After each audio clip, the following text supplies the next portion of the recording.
Aku berikan kunci kerajaan sorga.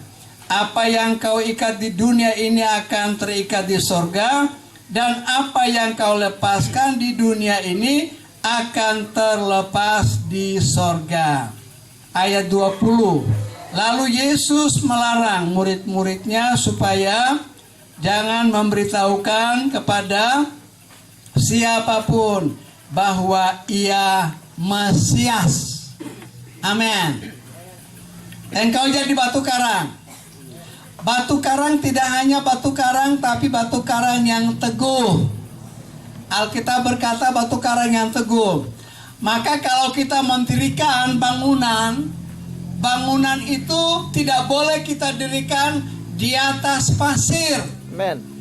Karena kalau pasir itu di atas pasir kita dirikan, begitu banjir datang, baik banjir akibat karena hujan deras atau banjir bandang yang datang tiba-tiba, itu akan hancur dan pergi. Tapi kata firman Allah, kalau bangun di atas batu yang keras. Di atas batu yang keras. Dan kalau bangun bangunan di atas batu yang keras, maka tentunya kita punya bangunan akan kuat. Yes. Akan kokoh. Amin. Amin. Tidak akan roboh. Ya. Sekalipun badai datang, topan dan gelombang datang, kalau itu sudah didirikan di atas batu karang yang kokoh, maka pasti dan tidak akan bahaya. Yes. Makanya dikatakan bahwa ada GSJA Petra. Petra kan artinya kalau Kefas itu dalam bahasa Ibrani yang artinya juga batu yang teguh, atau Petrus itu di bahasa Yunaninya Petra. Bahasa Yunani Petra, bahasa Ibrani atau bahasa Perjanjian Lama adalah Kefas. Dan itu Alkitab berkata kalau bangun di atas batu yang teguh, yaitu Kristus. Saudara-saudara yang saya kasih dalam Tuhan, Alkitab sudah menyatakan bahwa Bapak Ibu sebagai orang-orang percaya, kita adalah orang-orang yang sudah dipanggil oleh Tuhan. Juga diharapkan oleh Allah mendirikan bangunan di atas dasar Kristus. Amin. Kalau di atas dasar Kristus tidak mungkin akan goyah. Tidak mungkin akan bergerak. Tidak mungkin akan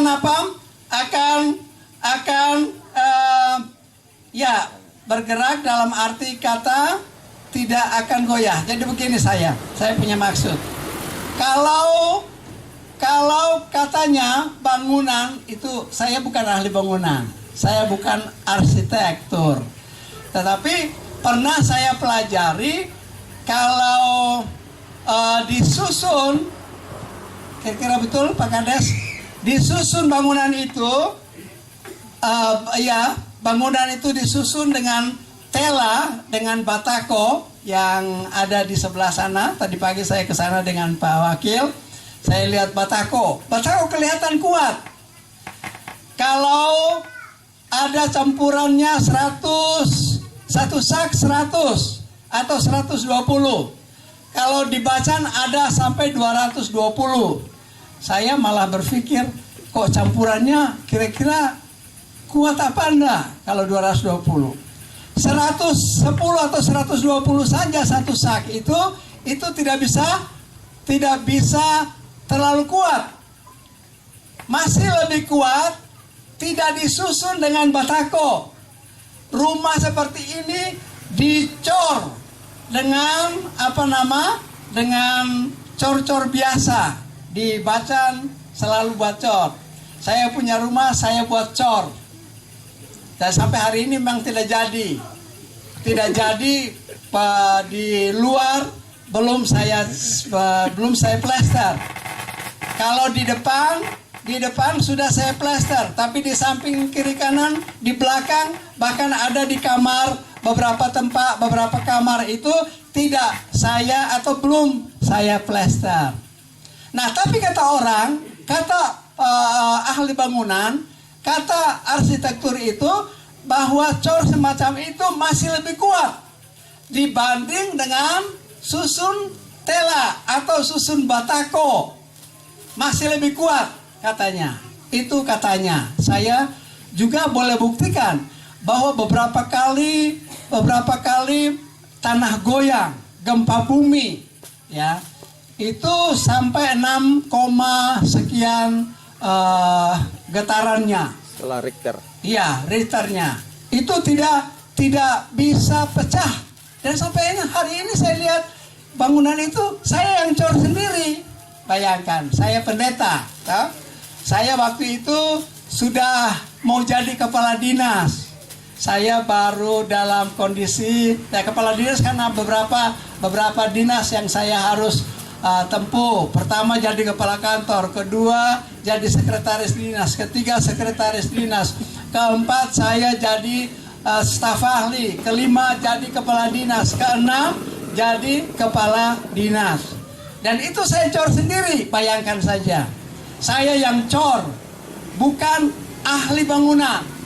Saya dengan istri yang cor.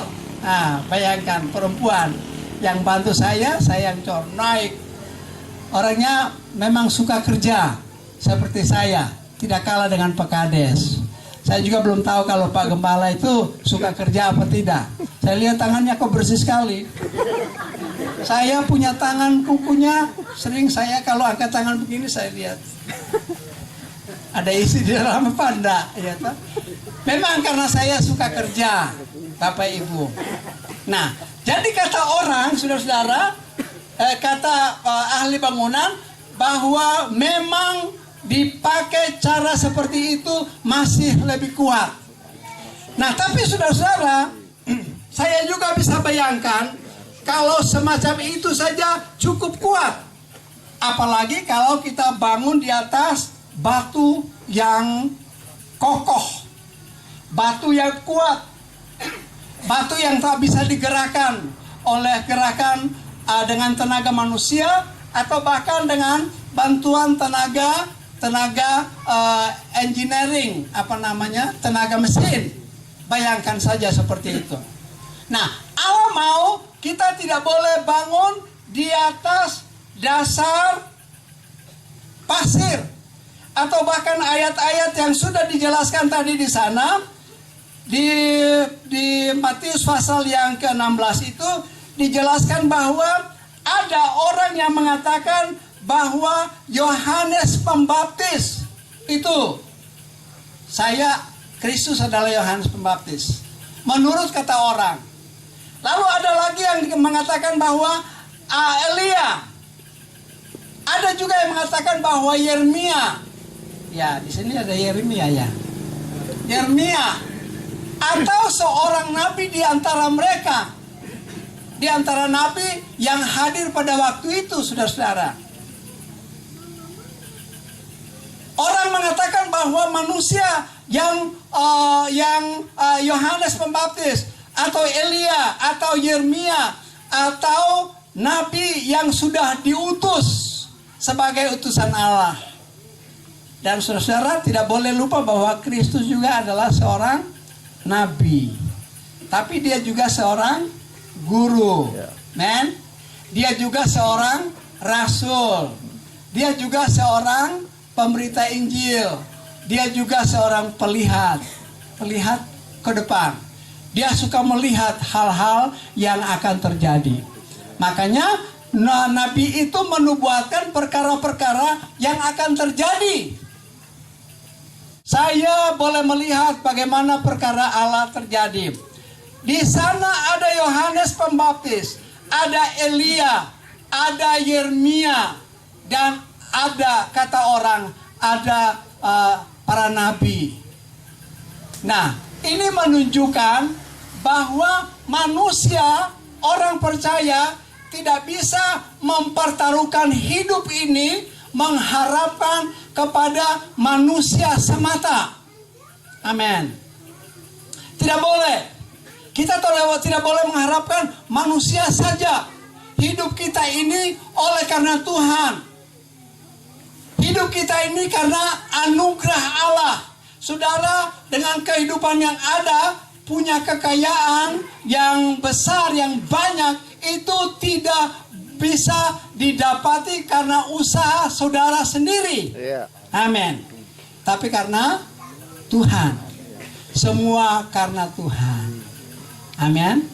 I thought a God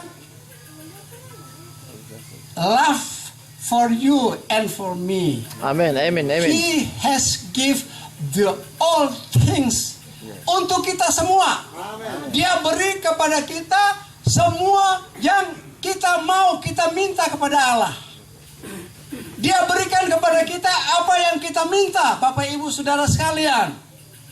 Berapa banyak orang yang mendoakan bahwa kita punya peresmian gereja ini, Gereja Sidang Jemaat Allah, pada hari ini. Dan tidak boleh lupa, mulai hari ini Pak Kades usulkan hari kelahiran Gereja Sidang Jemaat Allah di Tobelos. Amin. Tepuk tangan dulu yang meriah. Amin.